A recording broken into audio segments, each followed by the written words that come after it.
नमः संस्कृताय प्रिय संस्कृत मित्राणि। संस्कृत सेवा में आप सभी का स्वागत है। हम लोग पढ़ रहे हैं महाकवि भारवी द्वारा विरचित किरातार्जुन महाकाव्य का प्रथम सर्ग, जिसमें हम लोगों ने 36वें श्लोक का अध्ययन कर लिया है। आज उसी 36वें श्लोक की हम लोग परीक्षा दृष्टि लेकर के आए हैं।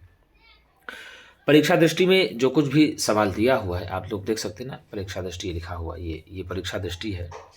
और इस परीक्षा दृष्टि में जो कुछ भी सवाल बनेंगे हम लोग पहले उन सवालों को हल करने का प्रयास करेंगे और उसके पश्चात इसी क्रम में यदि कोई नए प्रश्न इसी से बन सकते हैं तो हम लोग उसको भी हल करने का प्रयत्न करेंगे।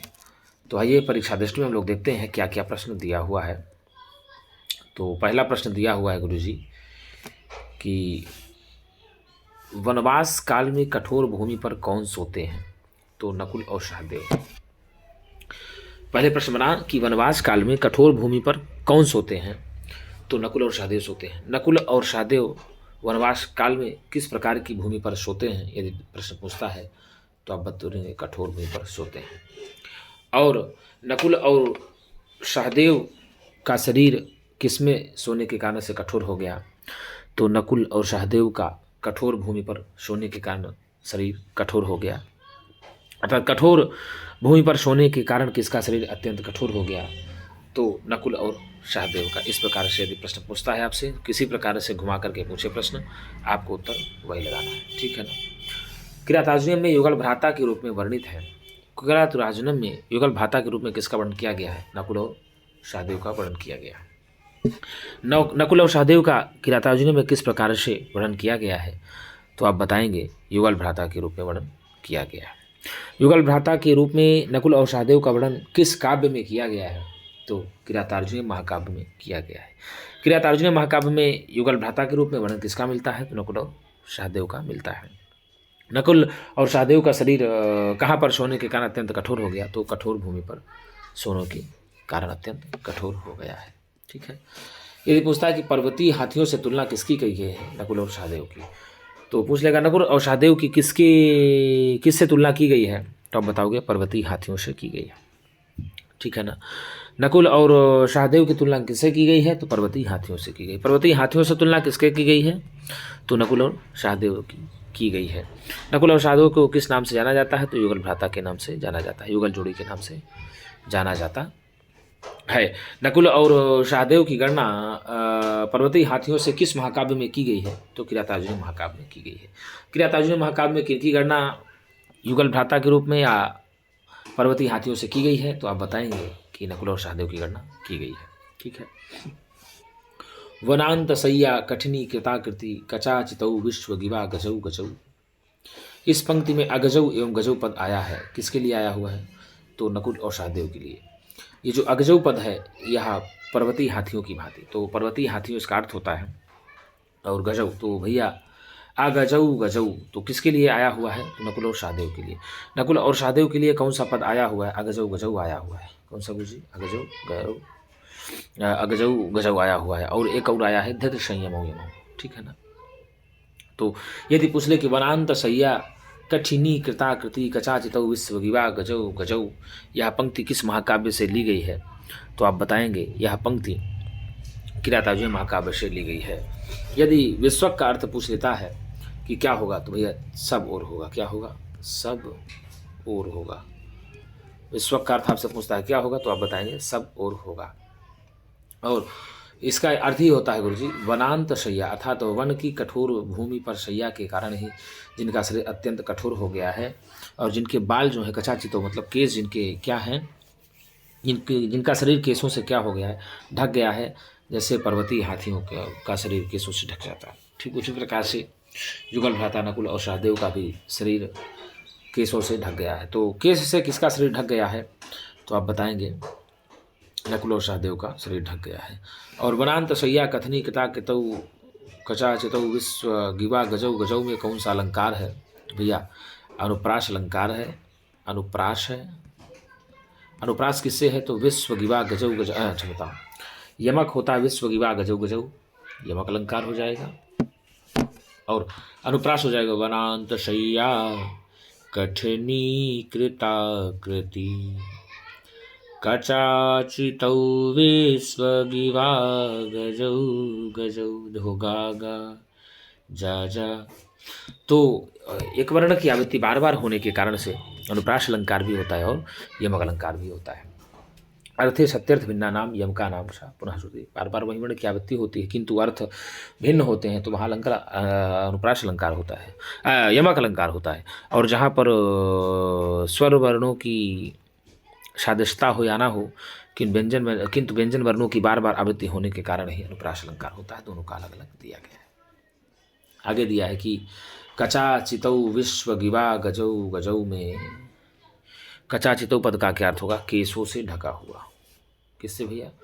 केशों से ढका हुआ। तो किरातार्जुन महाकाव्य में युगल भ्राता के रूप में वर्णन किनका मिलता है? तो नकुल और सहदेव का वर्णन मिलता है। हम लोगों ने पढ़ा था 36वां श्लोक, जिसमें हम लोगों ने पढ़ा था वनांत शय्या कठिनी कृताकृति कचाचितौ विश्वगिवा गजौ गजौ कथम त्वमेतौ धृति संयमौ यमौ विलोकयन्नोत्साह से न बाधितुम। हम लोगों ने इसमें पढ़ा था कि वन रूपी भूमि की सैया में सोने के कारण ही कठोर शरीर वाले और सब ओर से बालों से ढके हुए दो पर्वतीय हाथियों के समान इन दोनों जुड़वे भाइयों को, कौन कौन से?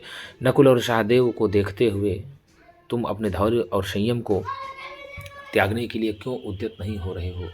तो धैर्य और संयम को त्यागने के लिए उद्यत होने के लिए किसे द्रौपदी प्रेरित कर रही हैं? तो युधिष्ठिर को प्रेरित कर रही हैं। द्रौपदी ने युधिष्ठिर को क्या त्यागने के लिए प्रेरित कर रही हैं? मतलब धैर्य और संयम को त्यागने के लिए प्रेरित कर रही है, ठीक है ना। और द्रौपदी किसको उलाहना दे रही हैं किरातार्जुन महाकाव्य में? तो आप बताएंगे युधिष्ठिर को उलाहना दे रही हैं। किनको उलाहना दे रही हैं? वन रूपी भूमि की शैया पर कौन सोते हैं? तो आप बताएंगे नकुल और सहदेव। नकुल और सहदेव वनवास काल में कहाँ पर सोते हैं? तो कठोर भूमि की शैया पर सोते हैं। और किनके शरीर बालों से ढके हुए हैं? तो नकुल और सहदेव के शरीर बालों से ढके हुए हैं। तो नकुल और सहदेव के शरीर किससे ढक गए हैं? तो बालों से ढके हुए हैं। किनके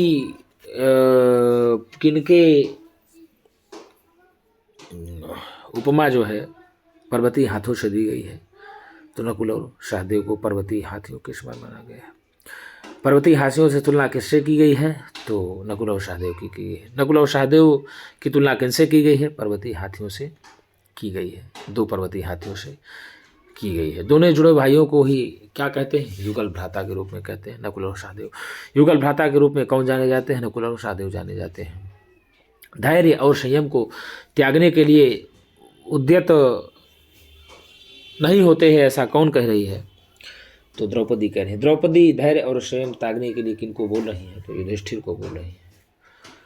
तो इस प्रकार से किरातार्जुन महाकाव्य किसकी रचना है? तो बताएंगे भारवी की है।